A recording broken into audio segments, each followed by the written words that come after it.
aking pagbati sa inyo. Once again, a blessed morning.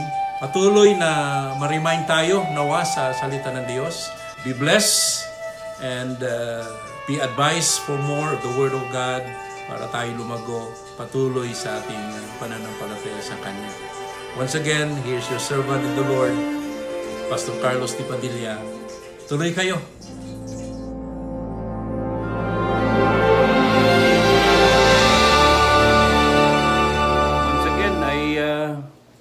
Magsama-sama natin, sama-sama tayo na i-express out yung ating eagerness to know more of God as we listen to His Word today.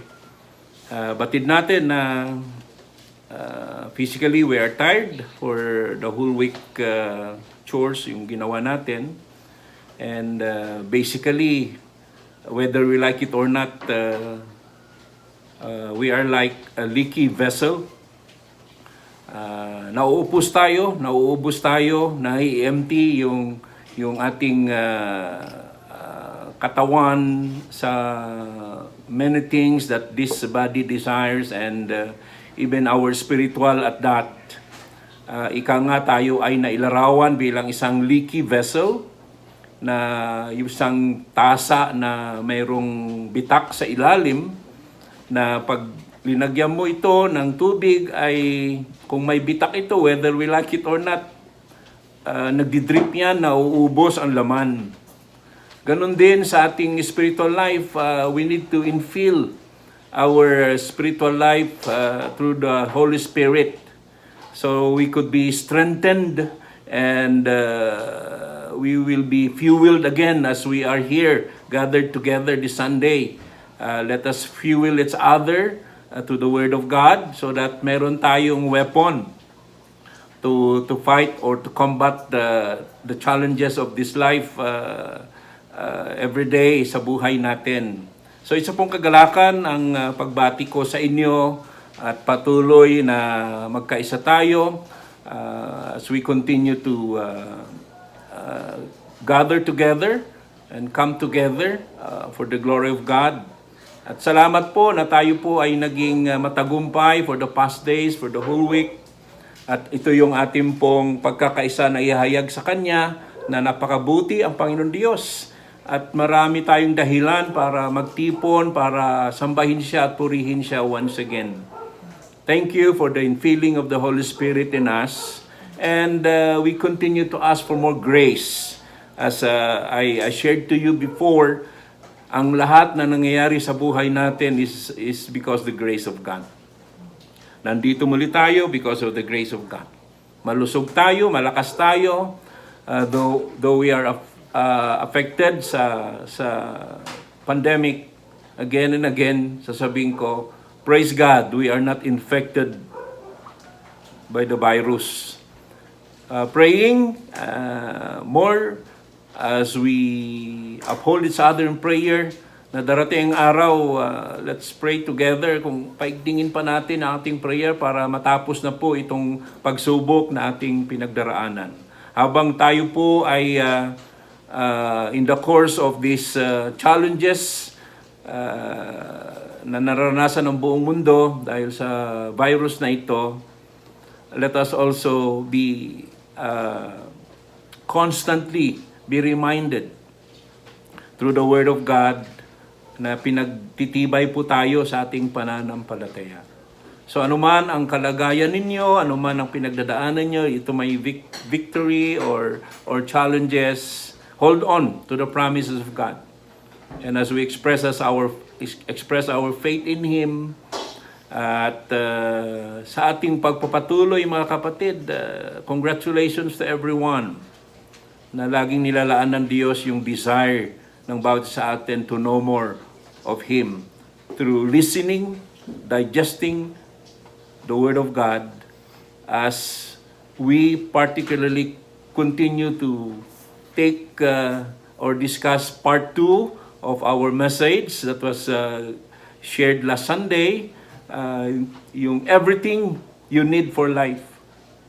At naibigay natin yung part 1, itutuloy po natin ang part 2. as I go over the message, meron pa palang part 3 ito mga kapatid. So keep on monitoring. Lord willing, next Sunday ay matatapos natin yung part 3 sa pagtatapos sa pagtatalakay natin tungkol sa pananampalataya natin na sa pamagatang sinasabi, everything you need for life.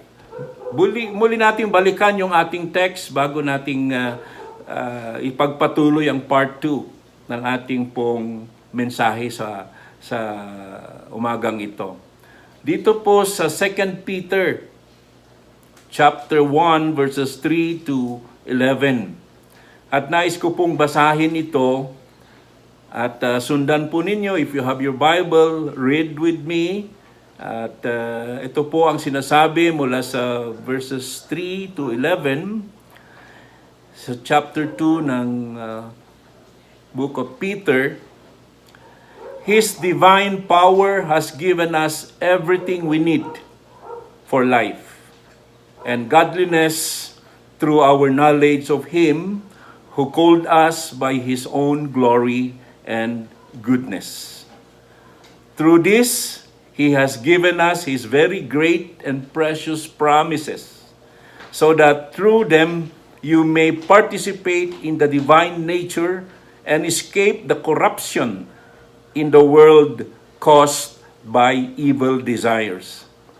For this very reason, make every effort to add to your faith goodness, and to goodness, knowledge, and to knowledge, self-control, to self-control, perseverance, and to perseverance, godliness, and to godliness, brotherly kindness, and to brotherly kindness, love.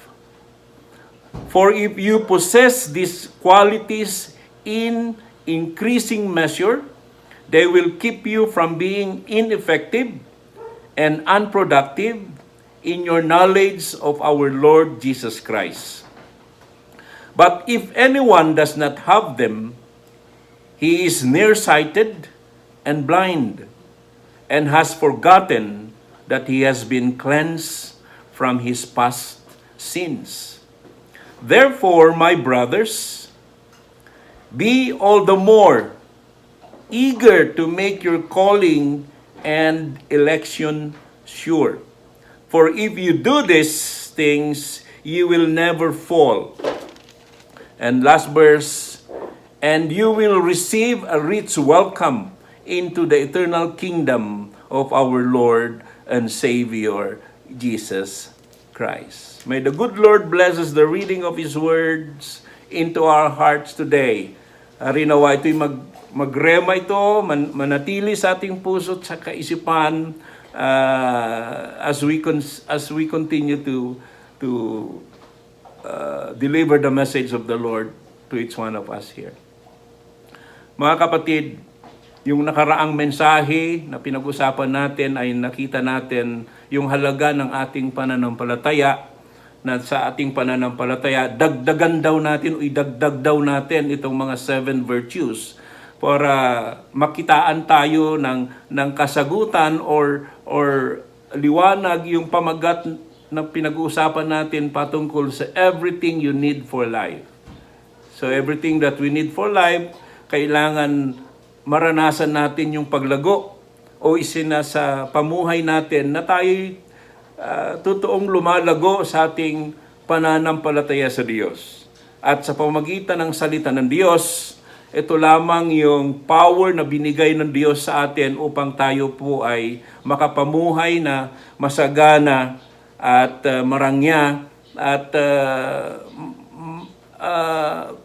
nandun yung contentment, nandun yung saya, nandun yung sabihin natin that hindi tayo nagkukulang dahil tayo po ay knowledgeable sa salita ng Diyos. And I encourage everyone that really indeed ang kailangan po natin ay mahasa ho tayo sa salita ng Diyos.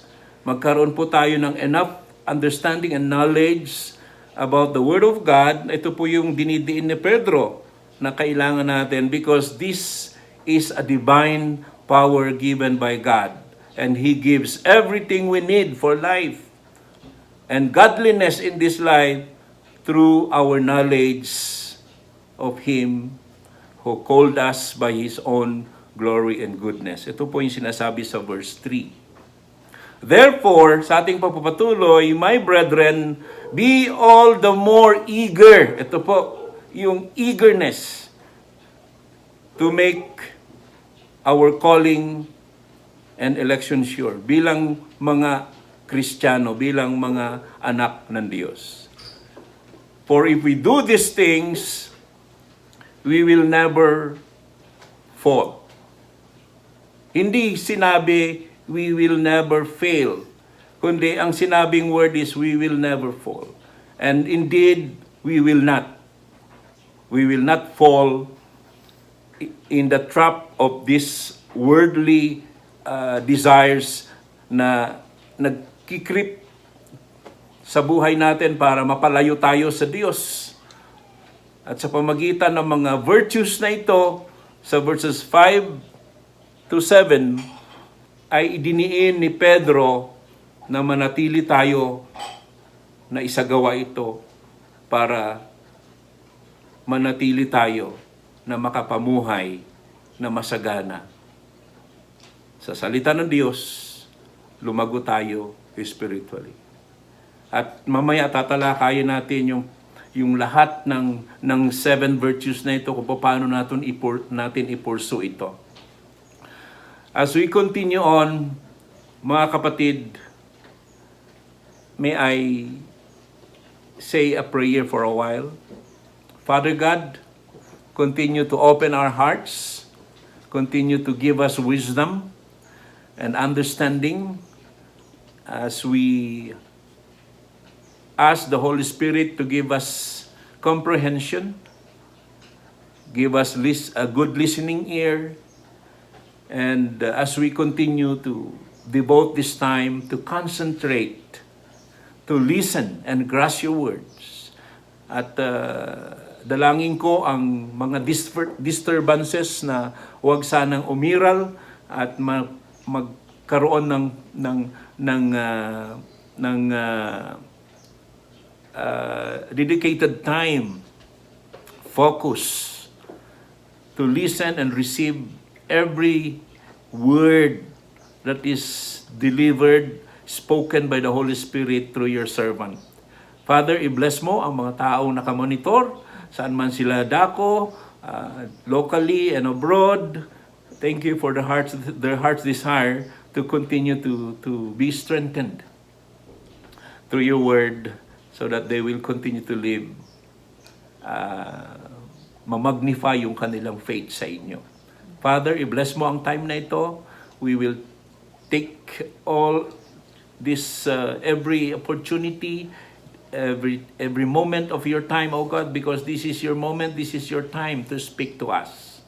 At i-bless mo po ang mga salita mo sa buhay namin that will cause us to grow, especially learning about everything that we need for life. Salamat po na marami. In Jesus' name, Amen. We will tackle the 7 life pursuits na nakapaloob sa verses 5 to 7. Na ulitin ko sa chapter 2, 2 Peter chapter 1 verses 5 to 7. For this very reason, make every effort to add to your faith goodness, knowledge, self-control, perseverance, godliness, brotherly kindness, and love. Ito po yung isa-isahin natin tatalakayin. Para magkaroon tayo ng ganap na gabay kung paano nga natin i-pursue ito. Kasi knowing that being good, knowledgeable, nandun yung perseverance natin, yung godliness, brotherly kindness, love, kung wala naman tayong enough na information on how we go about acting on these things. Kaya sabi ni Pedro, act out, i-apply ito. Because to learn is very important. Okay? To act it out is another thing. At ito yung ating titignan. Learning is something, but doing it is another thing. So sa ating spiritual life, we are being advised by Peter na umiral ito at may sa katuparan sa buhay natin. So that truly indeed, maranasan natin ang paglago sa buhay na ito. At sa ating pong pag-usapan, here are 7 virtues that we are to pursue. Not only to pursue na pahapyaw, kundi let us pursue this vigorously. How are we going to pursue this vigorously? We cannot do it just on our own effort. It must be pursued vigorously in the power of the Holy Spirit. I repeat. Sabi ko, mahirap gawin. Pero as we pursue these 7 life pursuits, at sabi ni Pedro, kailangan daw natin i-pursue ito vigorously, not by our own capacity or strength, but in the power of the Holy Spirit. Salamat as we recognize the power of the Holy Spirit in our lives. In Galatians chapter 5 verses 22 to 23, nalista din ito na virtues. Pero iba yung presentation sa Galatians. Yung 7 virtues na ito, present doon as the fruit of the Holy Spirit. Pero dito kay Pedro, 2 Peter, ang kanyang paglalaan dito sa kanyang pagsusulat ay yung gusto niya, yung fruit of the Holy Spirit sa Galatian, at ito'y tinukoy niya sa kanyang pagsusulat, ay magkaroon daw tayo ng effort to pursue it. In pursuing these 7 virtues, i-add natin ito sa ating pananampalataya. Sikapin natin na idagdag ito sa ating pananampalataya. Go after them. Yun ang pautos. Ito yung utos. Go after them. As believers, as Christians, we have no choice but to obey the truth from Peter na para lumago tayo, let us go adding these virtues with effort sa ating pananampalataya. At sabi ni Pedro, go after them. Ibig sabihin ay wag tayong pa-relax na hindi natin pinapakita yung desire and effort to really pursue these 7 virtues, itong mga katangian na ito. Sabi pa ni Pedro, not only go after them, make them your own. Ito yung padiin ni Pedro, make them your own. Dapat itong 7 virtues na ito ay talagang nasa atin. Sinisikap nating isasagawa at maging bahagi sa buhay natin. God has given you power. Ito maganda. God has given each one of us power na magawa ito. Well, hindi po sinasabing hindi natin kayang gawin ito. Kaya natin gawin. Madali, depende on how we address it. But sabi ni Pablo, go after them, make them your own. God has given you power. Now, stretch yourself out in the pursuit of these things. Sa atin lahat, stretch ourselves out in the pursuit of these things. Walang excuse. So lahat tayo, ipursu natin ito. Sikapin natin gawin ito. I-practice natin ito araw-araw as we go after them and making them our own. So, ibig sabihin, bahagi po itong mga katangiang ito. At nariyan, i-nurture lang natin. Practice lang natin. Isa pamuhay natin. Yun po yung sinasabi sa atin dito. Now, isa-isahin na po natin. Yung unang virtue ay goodness. Pag sinabi natin goodness, ito'y patungkol sa moral excellence. Okay? Pagka sinasabing goodness, at nakapaloob dito yung moral excellence. Yung ibig sabihin ay maganda, talagang lumilitaw, nangingibabaw yung kabutihan.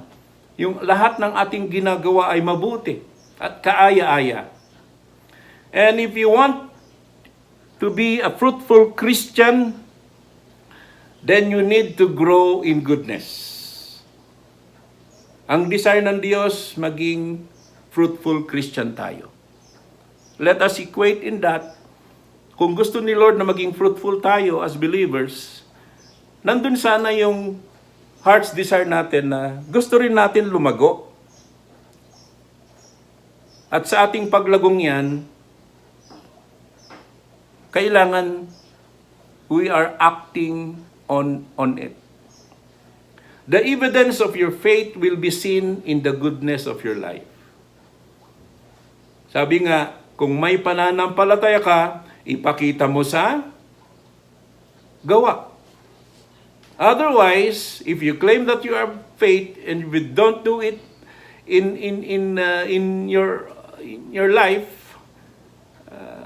your faith is dead. It's biblical. Okay.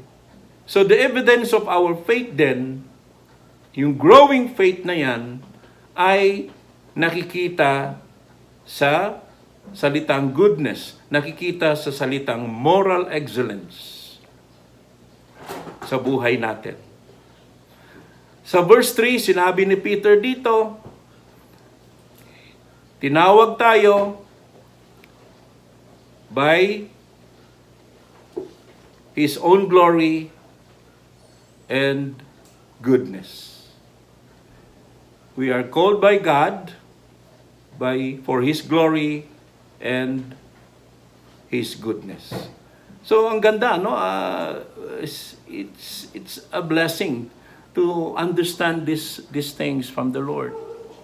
Ang kanyang pagkatawag sa atin ay sigurado at ina-assure niya yung calling natin, yung pagpili niya sa atin ay gusto niyang ipamalas na hindi siya nagkamali sa atin. Hindi nagkamali ang Diyos na tayo naging kanyang mga anak. Kaya nga pinagtitibay tayo sa kanyang salita na ipurso natin ang mga ito. Una yung goodness na ito. Throughout the life of Jesus, He went about doing good during His time, His ministry on earth. And that was demonstrated by Him. Wala siyang ibang ginawa kundi magpamalas ng kabutihan. Yung moral excellence na pinakita ni Jesus sa buhay niya ay mayroon tayong compelling desire also to follow Him. Ito yung reflection ng goodness ni Jesus sa buhay natin in our lives. Kung makikita ito, it will also compel others to be doing good. Kaya tayong mga believers, if we do good, at nakita ng isang believer, it compels also that believer to likewise do good. And nagiging domino effect yan.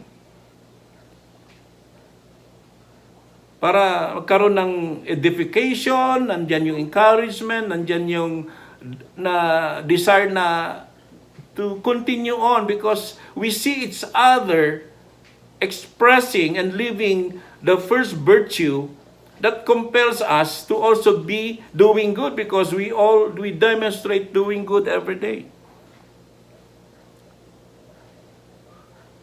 Now, Peter says to the believer in verse 4, you participate in the divine nature. Ito yung flag bearer ng ating pagiging isang Kristiyano. Because every day, every moment of our life, we participate in the divine nature of God. It's instilled in us, given to us freely, at sa pamuhay, isagawa ito. The Spirit of God lives in you. The Spirit of God lives in us. So make every effort to grow in this goodness. Because if we don't have the Spirit of God, we cannot do good in this life. Salamat because we have known Jesus Christ who gave us the Spirit of God through Him, na nagkaroon tayo ng participation in the divine nature of God. That's why we believers, Christians at that, could only do good every day. Pursue goodness and moral excellence with all energy you can. That's the first virtue that we are going to pursue, so that we will live this life meaningfully and fruitfully. Dahil gusto ng Diyos, we live to become a fruitful Christian. And let us grow in goodness. Demonstrate moral excellence. That's the first. Second, knowledge. Goodness, add knowledge. Pagka sinabing knowledge, this is about practical wisdom. Know-how, understanding who God is.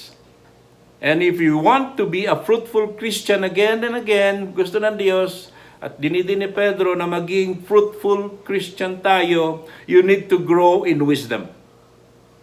Not goodness na talakay natin, i-add natin ang wisdom sa goodness. And in this wisdom, kailangan may depth. Dapat malalim ito, hindi shallow, because we have goodness, we practice it, knowledge will come through the Word of God. At kailangan malalim ho tayo sa Word. Sa knowledge of Jesus, sa knowledge of God. Hindi lang malalim, kundi nandyan yung stability ng ating pagkakaunawa sa salita ng Diyos. Sa pagkakaroon ng salita ng Diyos. And knowledge of the Word of God. Depth, lalim, stability, yung stable tayo, meaning no matter what, hindi tayo matitinag. Pagsubok man, challenges in life man will come dahil because we have knowledge, knowledgeable tayo sa salita ng Diyos, we could overcome challenges. Because Christians are overcomers through challenges of life because of our knowledge of God. Because we know God, we know the Word of God. Hindi lang ito lalim, stability, kundi maturity. Pursuing the knowledge of God for us to become more knowledgeable, stable, and mature as believers. The way that these things will happen in the depth, stability, and maturity in the knowledge of the Word of God in our life, this can only happen through learned, believed, applied, and obeyed Word of God. Ulitin ko po. Magkakaroon lang tayo ng knowledge. Magiging malalim tayo, magiging matatag tayo, magiging mature tayo sa pagkaalam sa salita ng Diyos. Kung ito ay napag-aralan natin. Kaya nag-aaral tayo sa salita ng Diyos ngayon, nakikinig tayo para magkaroon tayo ng sapat na tiyak na kaalaman, na knowledge of who God is. Yung lahat ng naririnig natin ay hindi lang sapat na tutunan natin, kagaya ngayon, matututunan natin ang salita ng Diyos.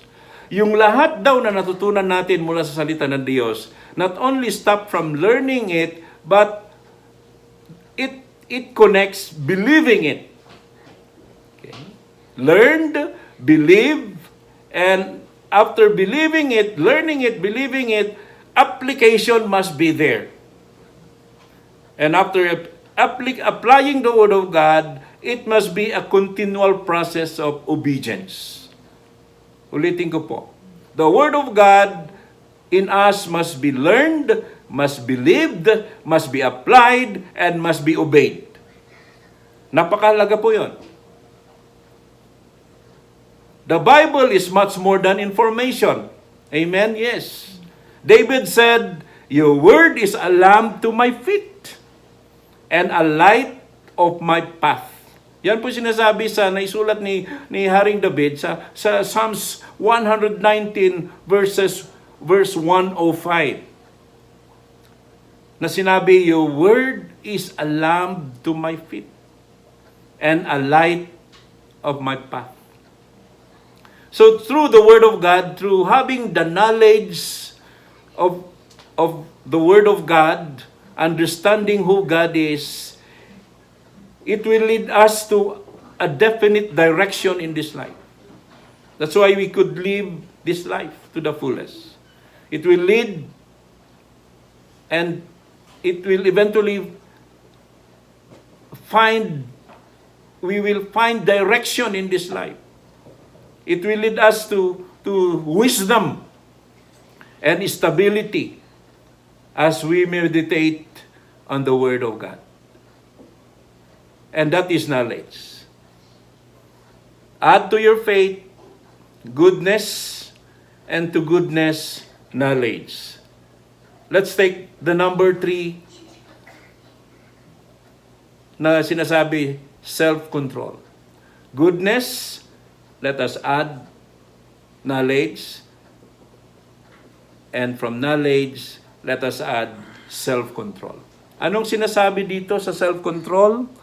Self-control means, as I see it and share it to you, self-control means controlling your passions instead of your passions controlling you. Yan po yung self-control. Ulitin ko po, controlling your desires, controlling yung yung ginagawa mo na madalas. Okay? Control it. Controlling your passions instead of your passions controlling you. Maliwanag po yun. So, in self-control, remember, ang nagsulat sa ating pinag-uusapan ngayon, ang nagsulat sa ating verse ngayon, sa ating tinatalakay, is no other than Apostle Peter. At kilala niyo ba si Pedro?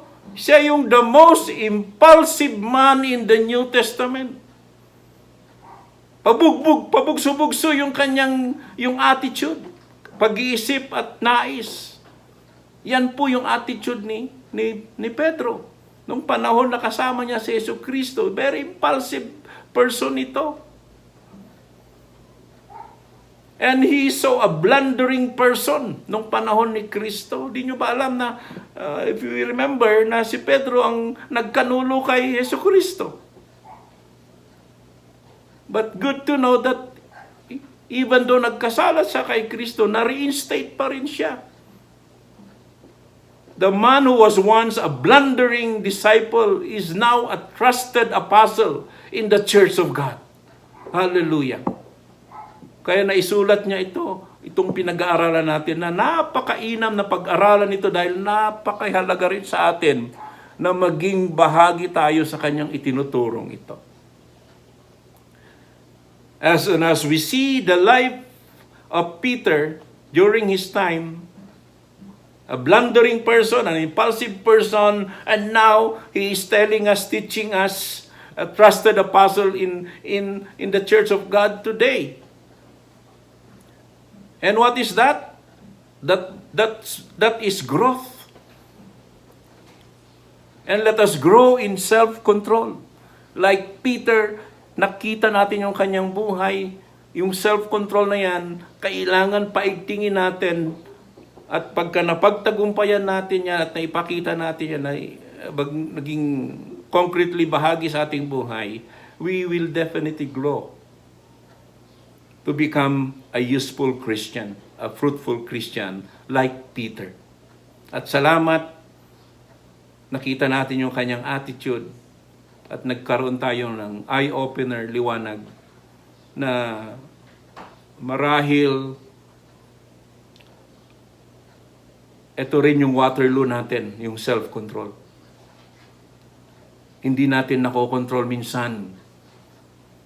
Nagiging impulsive tayo at nagiging blundering person tayo sa mga situation na hindi natin nababantayan, na hindi nagiging encouragement tayo, hindi tayo nagiging blessing sa iba dahil knowing that we are believers and yet nag-i-slide tayo sa ating attitude, nag-i-slide tayo sa ating yung impulsive emotions natin. If that can happen for Peter, it can happen for you also, for each one of us. Self-control. Let us control our passions, not the passions controlling us. Amen? Goodness, knowledge, self-control. Next, idagdag natin ang perseverance sa faith. So we will tackle perseverance. Pagka sinabi nating perseverance, mga kapatid, pressing on when you feel like giving up. Maliwanag po yun. Ito po yung perseverance. Pressing on. Sige lang. Okay? Magpatuloy ka lang. Kahit ang pakiramdam mo ay ayaw mo na. Surrender ka na. Giving up na yung feeling mo. Pero sabi ni Pedro, let's practice perseverance. Let us pursue this perseverance. Because kailangan manatili tayong strong in the faith. Manatili tayong Kristiyano na hindi dahil sa nag-give up tayo, mag-i-slide back tayo sa ating faith, ayaw ng Diyos na mangyari sa buhay natin ito. What will happen if you backslide in your faith? Definitely it is a chaotic life after sliding from your faith.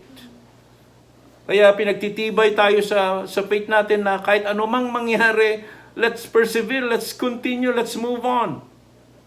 Because God and Peter wants us to be useful Christians. Kanina sinasabi, fruitful. Ngayon, tutukuyin natin sa word na perseverance, gustong maging useful ang bawat isa sa atin. Kagamit-gamit bilang Kristiyano ang bawat isa. Paano tayo magiging useful Christian? We must know how to learn perseverance. Perseverance comes from self-control. Mag-connect yan magkasama din yan. Lahat lahat ng virtues na ito. So if you learn perseverance, you have learned first self-control. From that self-control, definitely you will be strengthened in this word, perseverance. You keep on pressing on in times that you feel like giving up. Pagka isang taong impulsive, sila yung mga taong they easily give up. Why? Wala silang pinupus sa kanilang buhay araw-araw is to feel like giving up because of their attitude.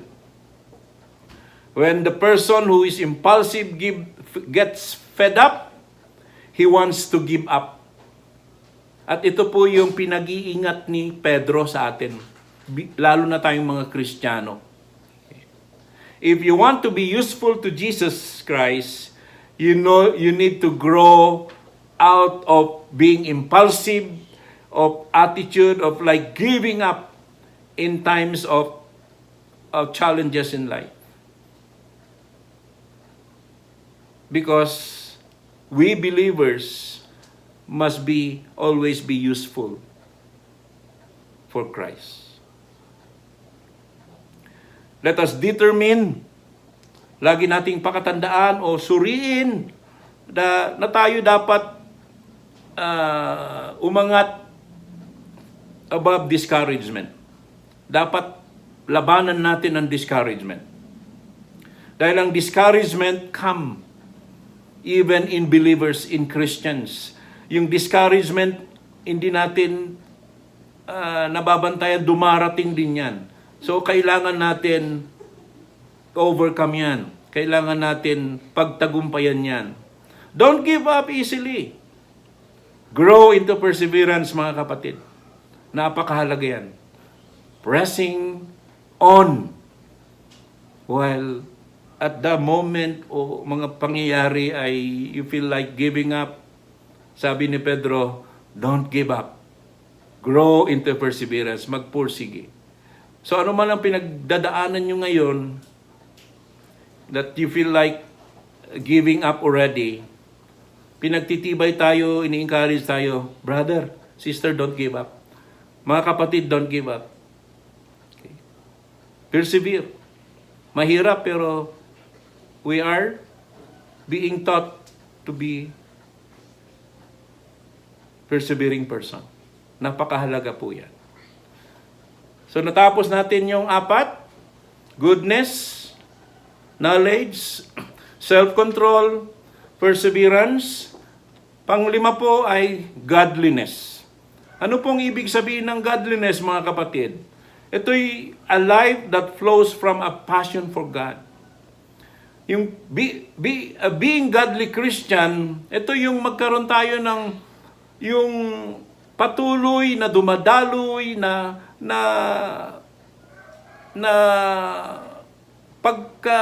pagkasabik sa Diyos. Na nandun yung araw-araw na sabik tayo sa Diyos. Dahil kung meron tayong attitude na sabik tayo sa Diyos, yung passion natin to know more of God, we will be more godly every day. Yun po yung pagiging godliness. At ang pinaka root source ng godliness is worship. Worshiping the Lord. Glorifying His name. Thanking God. Yung worship must be expressed. And as we are worshiping today, we are expressing and we are actually refreshing our love for Christ. We are here to refresh and express as we worship the Lord. Ito yung expression of really we love Jesus Christ. We love our Father in heaven. We love God. Kaya nandito tayo because this is a demonstration that we truly love Jesus. We truly love the Lord.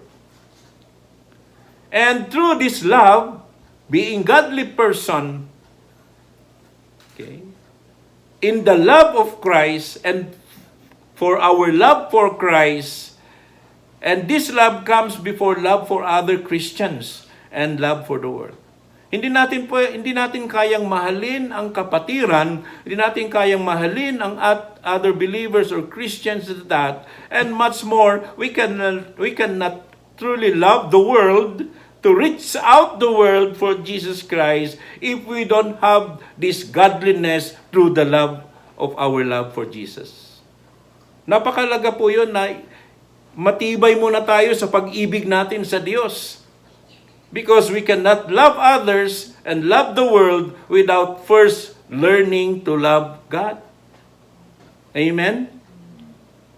Because love for Christ is the source of love for others and love for the world. Maliwanag po? Because love for Christ is the source of love for others and love for the world. So I hope this is so much clear, no? So godliness, a life that flows from a passion for God. I know we have all this. Pero dinidetalya lang natin para kung paano pa natin paigtingin to become godly person. Okay.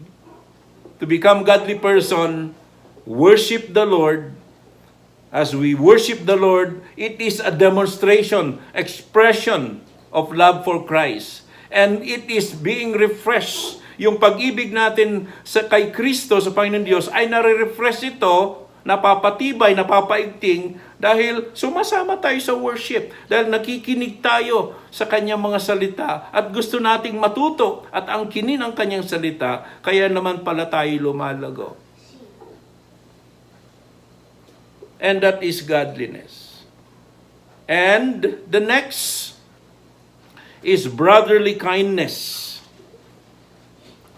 Ang ibig sabihin ng brotherly kindness, mga kapatid, ay this is a generous spirit towards other believers. I repeat, ang brotherly kindness ay tumutukoy tungkol sa pagiging generous, yung pagkakaroon ng generous spirit towards other believers. Yung generous is that yung parang compassionate ka, na gusto mong tumulong sa mga kapwa mo mananampalataya. At hindi lang magtatapos sa kapwa mong mananampalataya, kundi sa lahat ng tao. Kung saan ka man naroroon, express that brotherly kindness because you know Jesus Christ. Because you have the love of Christ in you. Gawin natin ito. Sa inyo dyan na medyo well-off sa kanilang buhay, and you know Christ in your life, express this brotherly kindness. And again, this brotherly kindness na virtue ay binigay sa atin. I-practice natin. And sabi rito, the person who is really useful to Christ is always asking. Ulitin ko. The person who is really useful to Christ is always asking, where can I give a helping hand? Amen? Ganun ba tayo? Dapat ganun po yung attitude natin. Saan kaya ako pwedeng makatulong? Ano kaya pwede kong gawin na tumulong? Hindi yung Kristiyano ka, ikaw pa'y naghahanap kung paano ka tulungan. Mali po yun. As believers, you have that attitude na if you really are useful to Christ, if you want to be useful for Christ, that sarili mo, sabi mo, how can you give a helping hand?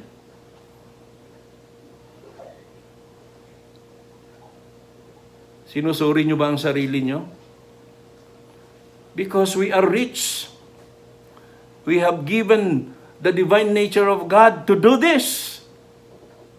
That we will be an instrument to demonstrate the compassion of Jesus Christ. Hindi yung tayo pa yung naghahangad na tulungan. Hindi po pwede yan, mga kapatid. Bakit ikaw yung naghahangad na makatanggap ng tulong? Learn about these 7 pursuits so that after that, you will be useful, fruitful. Magagamit ka sa kingdom of God. Hindi ikaw yung naghahangad na tulungan ka, kundi ikaw dapat yung maghangad na kung paano ka makatulong. And another question is, how can I contribute to the lives and needs of others? How we wish we are all wealthy, so we could demonstrate this brotherly kindness to a lot more people who are in need out there. Mga kapatid, this is a challenge. Let us practice brotherly kindness. Kung meron tayo, let's put in our hearts, where can I give a helping hand? That's the first question na mayroon tayo sa puso natin. Where can I give a helping hand? Second is that, how can I contribute to the lives and needs of others? Dapat yun ang namumutawi sa puso natin. Para ma-realize natin, we will be useful for Christ. Nandun yung pagtatanong, paano ako maging bahagi sa kapwa ko? Hindi yung tayo ang kumakabig kung paano tayo tutulungan. If you are growing in brotherly kindness, you will be generous in giving and in helping. Magiging natural yan sa atin kung meron tayong brotherly kindness. You will also be generous in judgment of other Christians. Nandun yung pangunawa mo na hindi lahat perfecto at hindi mo tingnan yung kanyang pagkukulang, pagkakamali, kundi kung paano mo siya i-encourage the more, o paano mo siya ilagay sa sitwasyon na hindi sana ganun yung naging attitude niya, kundi nakakatulong ka to encourage that person. You will be slow to think the worst of your brothers and sisters in Christ, and quick to think the best for your brothers and sisters. Amen? That's brotherly kindness, a generous spirit towards other believers. And lastly, love. Love.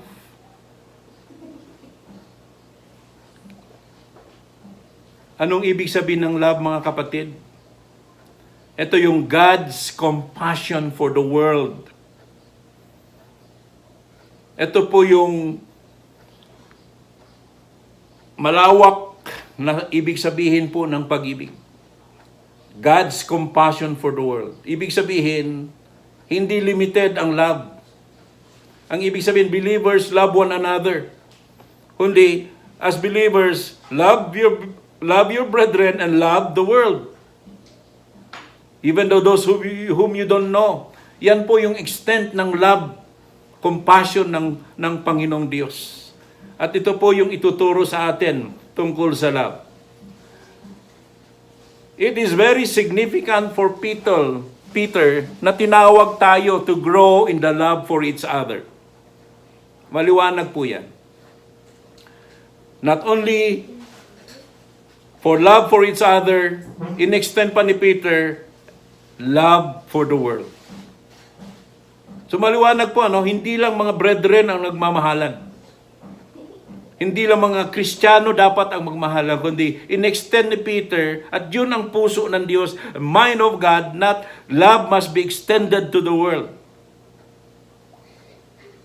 Sinong magmamahal sa buong mundo kung hindi tayong mga Kristiyano na may pag-ibig kay Kristo? How can these people know that God is loving, that Christians doesn't extend and go and express and demonstrate the love of Christ? Kaya mayroon tayong mga mission. Meron tayong pinupunta sa bundok, nag-extend tayo ng demonstration of giving goods for the people so that we could extend and freely let them know and feel that God is a compassionate God. Amen? Kaya I'm encouraging everyone, join us and demonstrate God's compassion to the world. Share your blessings. Financially, let's gather our finances and make one heart to reach these needy people, especially those living in the far-flung areas, yung mga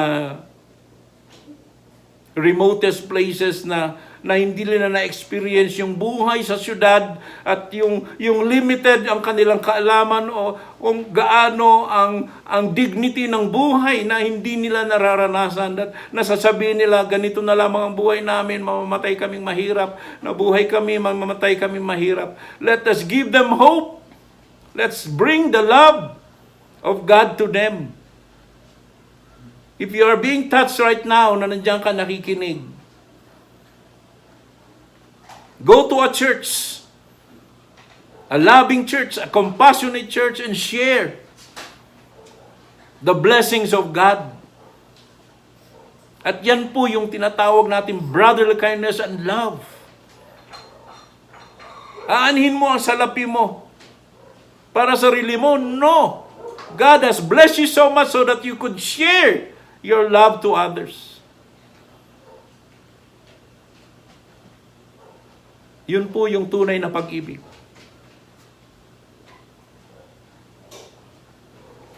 Let us be passionate in reaching out the lost. And we have the most greatest commodity in our life, in our hand. Ano ito? Sino ang greatest commodity that we have? Jesus Christ. Dalhin natin itong commodity na ito, itong si Kristo na meron tayo, and share who Christ to these people.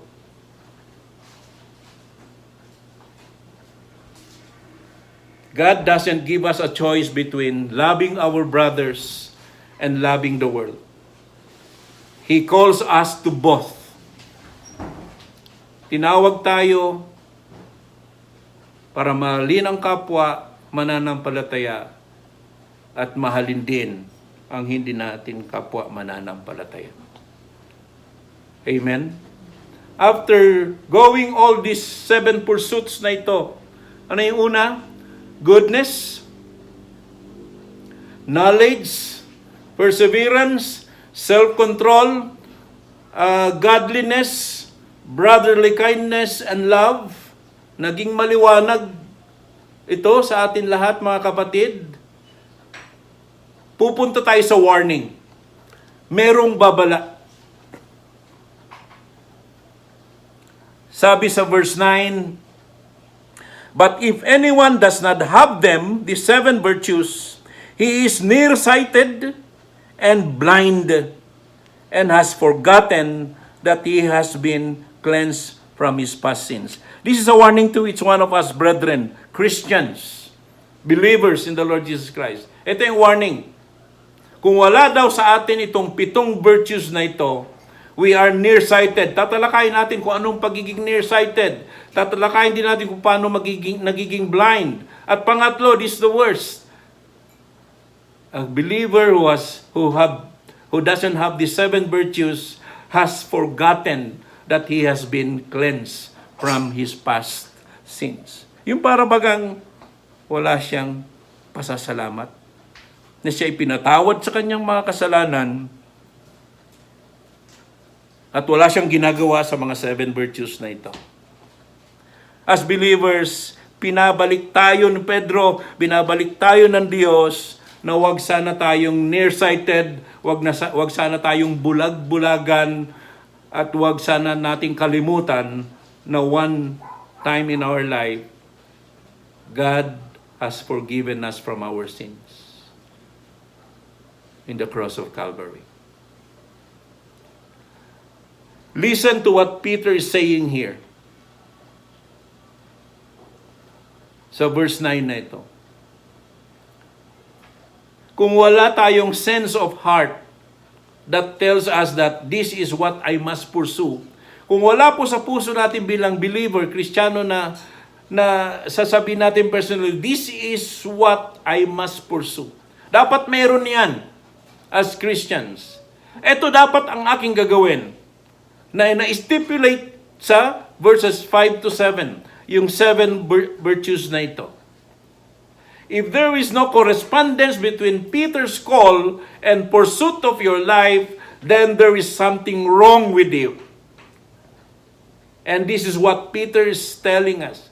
Kung wala itong desire to pursue these 7 virtues for us to grow in this life, in our faith, kung wala yung correspondence, yung isip na tinawag tayo ng Diyos to participate in the divine nature of God, and wala tayong desire na to pursue these 7 virtues, sabi ni Pedro, there's something wrong with you as a believer. And that is what Peter is particularly telling us. And this is a warning. If you are a person who professes faith, but you have not seen the goal of your life may be expressed in the pursuit of these things, something is desperately wrong. Kung wala tayong puso o kaisipan na kailangan ipursu natin ito sa bawat sandali ng ating buhay, kailangan makita natin yung life goal na ito, yung 7 life pursuit na ito na pinag-uusapan natin. na kailangan ma-express ito sa buhay natin. Pag wala ito, sabi ni Pedro, something is desperately wrong with you. And Peter uses 3 ways of describing what is wrong. Sa verse 9, ano sabi? Nearsighted, blind, and forgetful. Kristiyano ba tayo na nearsighted? Blind ba tayo and forgetful? Hindi sana ganon ang nangyayari sa buhay natin. Babala ito ni Pedro. Dapat hindi tayo nearsighted, hindi tayo blind and forgetful.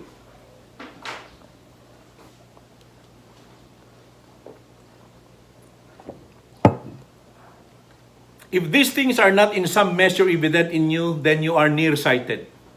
You can see into the distance. Okay. Hindi mo makita yung dapat mong gawin sa hinaharap. You lost sight of the day when you will stand before the Lord and give an account of your life. Yung nakalimutan mo na bilang Kristiyano, tatayo ka sa harapan ng Diyos and you will give an account to God about your faith, about your life on earth as a Christian.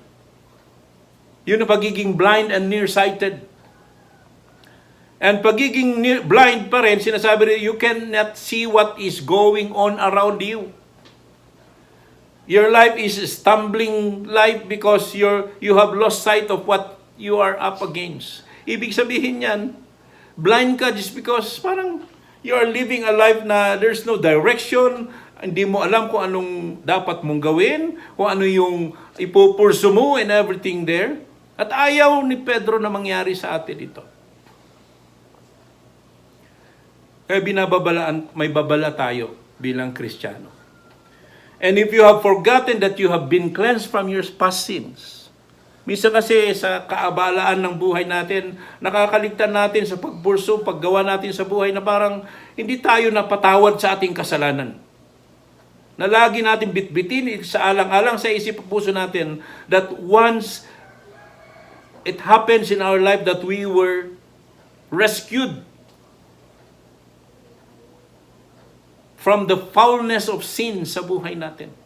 Na tayo ay na-forgive, napatawad sa kasalanan. Dapat bilang Kristiyano, dala natin ito araw-araw sa pagtupad ng ating daily chores. Para hindi tayo maging nearsighted, hindi tayo forgetful sa buhay natin. Para maging cautious tayo lagi sa buhay natin that we will always be useful as believers, as Christians, every day, in every circumstances in life, kagamit-gamit tayo sa kingdom of God. Amen? You pursue the 7 virtues. If it is not clear to you that this is the life God is calling you to pursue and that you must pursue, then hear Peter's message today as a wake-up call to everyone else. Paalala sa ating mga nakakalimot na Kristiyano. Yes, we know the Word of God. But sometimes we are forgetful. Or oftentimes we are nearsighted. We cannot see the distance at a distance. We cannot see what is happening around us. And we forget that once we were forgiven from our sins. If we don't see and hear Peter's message for us as a wake-up call, there is really something wrong sa buhay natin. Natapos po natin the pursuit of these 7 virtues today. Next Sunday, we will discuss part 3, everything that we need for life, as the title of our message. Ang tatalakayin natin next Sunday, mga kapatid, ay fruitfulness is in Christ. And this is the desire and the heart and mind of God and Peter, that every believer must be fruitful in this life. Ito po yung part 3 sa ating pagtatapos. Next Sunday, Lord willing, be with us para matapos po natin ang entire message na ito. Everything that we need for this life. Ang tatalakayin natin next Sunday po is fruitfulness in Christ. Amen? Mga kapatid, thank you for staying for an hour with us, listening to the Word of God. Surely and definitely we are assured that is a great blessing as we continue on these days ahead of us before we meet again on Sunday. God bless everyone. Congratulations. Let us close in prayer. Father God, thank you so much for keeping us listening to your word. Thank you for giving us a desirous heart to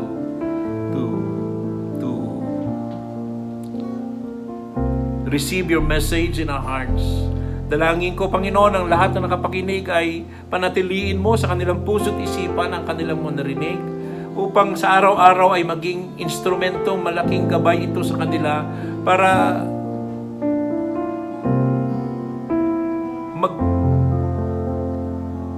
magawa nila, Panginoon, ang pinag-uutos mo.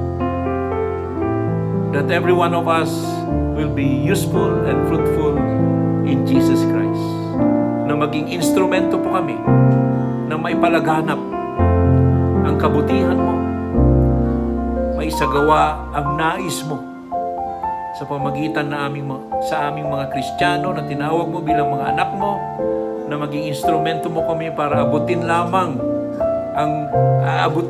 hindi lamang ang mga kapwa naming mga mananampalataya kay Kristo, kundi in-extend mo ito sa mga lahat ng taong nangangailangan at nais makilala ka bilang Diyos na nagkapagligtas ng kanilang buhay.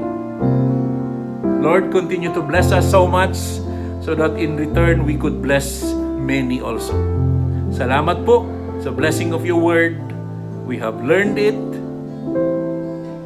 We will apply it. We will obey it, Father. Thank you so much. In Jesus' name we pray. Amen.